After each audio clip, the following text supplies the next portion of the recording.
In the recent past, we went back to feudal Japan and witnessed Godzilla save the country from the Mongol invasion. But this time, we're going even further back in time. Godzilla Rage Across Time number 2 travels to the ancient world of Greek mythology. The description of issue 2 reads, "In ancient Greece, the gods would toy with the lives of mortals as it suited their fancy. None could oppose the will of these mighty gods, until the arrival of Godzilla." Written by Chris Mowry and Khalil Schweitzer, and the art done by Tad Galusha.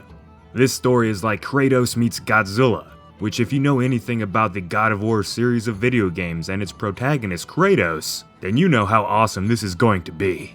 So sit back, make yourself comfortable, and let's get to it. This is how the old gods died, and how a devil was born. It was the finest civilization the world had ever known. Nestled in a land created for a unified people, under the guiding hands of all-knowing wisdom and justice, a beloved leadership that was worshipped. Yet with time they grew bored, complacent, and even the love of the people could not state their gluttonous need for reverence. And so complacency led to apathy. The Pantheon, atop Mount Olympus. The gods are doing what gods do, lounging around enjoying their special lives, when suddenly their drinking is disturbed. The greatest of all the gods, Zeus, had little patience for what he was about to hear next. A tragedy at sea. 2 mortal factions once at war have both been felled. Zeus is amused as to why he should care about these measly humans. The gods then go on to do what they do best, argue amongst one another, bickering about whose opinion is right and whose is wrong.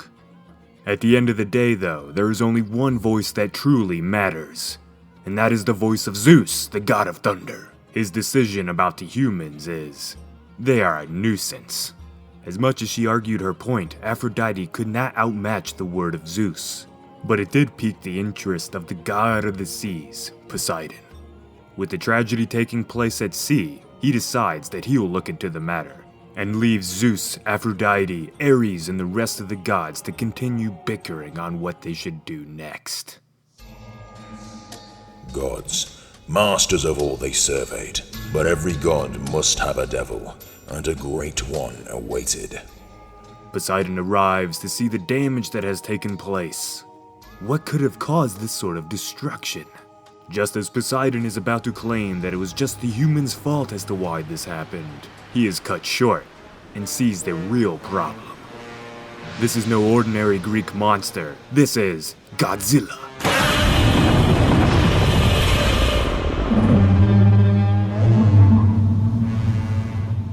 Then the 2 great gods of the sea confront each other, all while the gods continue their debate. Hera then approaches Zeus and lectures him on how his decisions could possibly be wrong. This does not go over well amongst him and the other gods, but they're certainly having it better than Poseidon.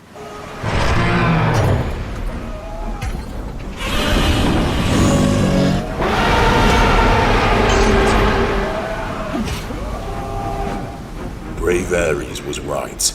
While some gods knew that the time of change was upon them, Zeus truly believed that he was above the rest of the world. Atop his mountain he was, but on the ground he couldn't have been more wrong. Poseidon had lost, and Godzilla seeks to destroy even more of humanity. This shocks the gods, catches them off guard even. Not only had Poseidon lost, he also antagonized Godzilla. The king of the monsters now knew about all the gods, and his one goal now was to make them kneel to the one true king.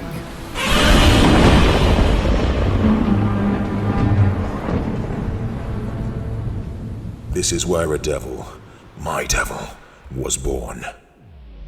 This is when the gods felt a cold shiver go down their spines, especially Zeus. The first to confront Godzilla is Ares, the god of war. He leaps towards Godzilla, shouting, "You dare challenge Ares, the god of war? You may try,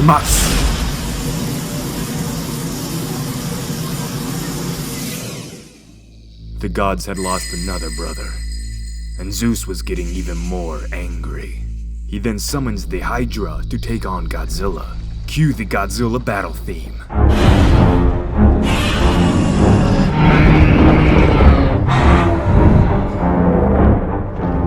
While a god tried to fight from above, a monster sought to even that fight.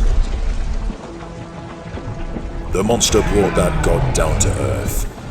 The god was alone for the first time. All that he had known lay in ruins because of this monster. And for that, this monster must pay. Godzilla's fight with the Hydra left Mount Olympus destroyed and crumbled. All the gods but Zeus lay dead, defeated by the king of the monsters. Zeus, the most powerful god of them all, then decides there is only one thing left to do. Take on the giant beast by himself. And the rest is just history.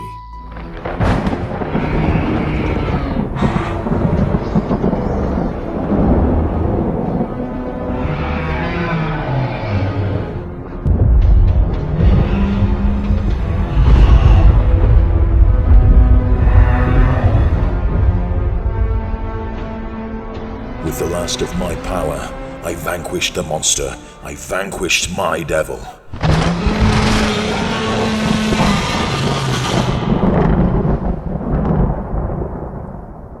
Aphrodite was right. Her was right. We had turned our backs on the mortals, and in turn, now I find myself no greater than they were. Humbled, humiliated, and powerless. I left my past and Olympus behind. Behind me were the bodies of my fellow gods, not as fortunate as I to see a new day. The mortal subjects I once mocked and toyed with, now I feel pain and sorrow.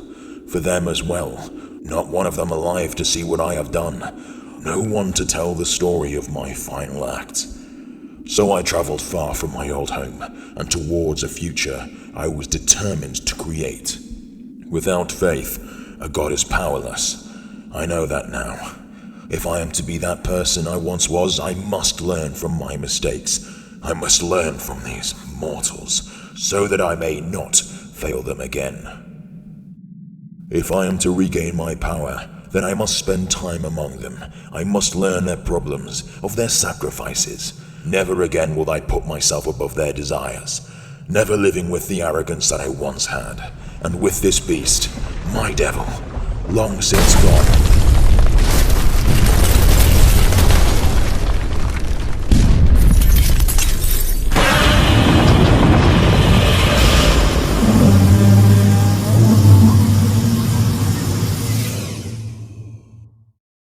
Godzilla Rage Across Time Issue 2 was a story that I didn't know existed, but I'm sure as hell happy that I do now.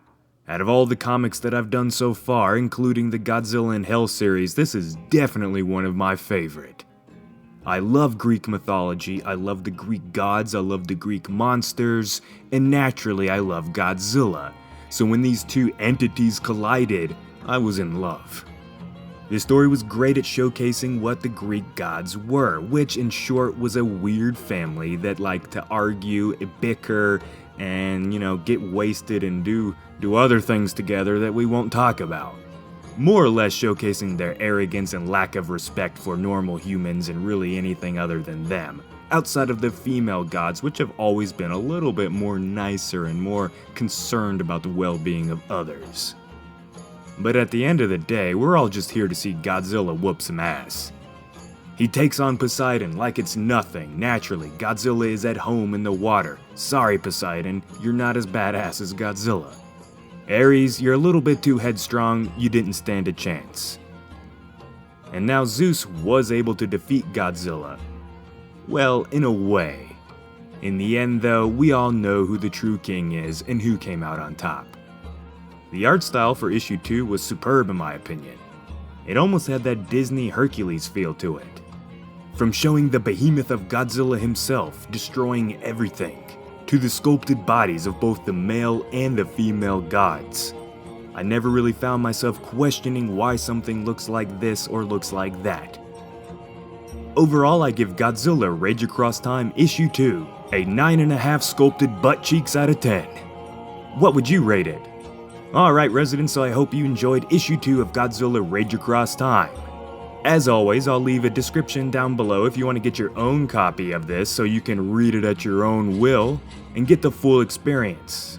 If you want to see Rage Across Time issue 3, make sure to like this video, subscribe to Dangerville if you haven't already, and share this video with as much friends as possible. And on that note, I hope you enjoyed this special reading of Godzilla Rage Across Time issue 2. I hope I did it justice for you guys, and I hope you had a little bit of fun with that. I still can't thank you guys enough for watching our videos, and I'll see you next time. Peace out.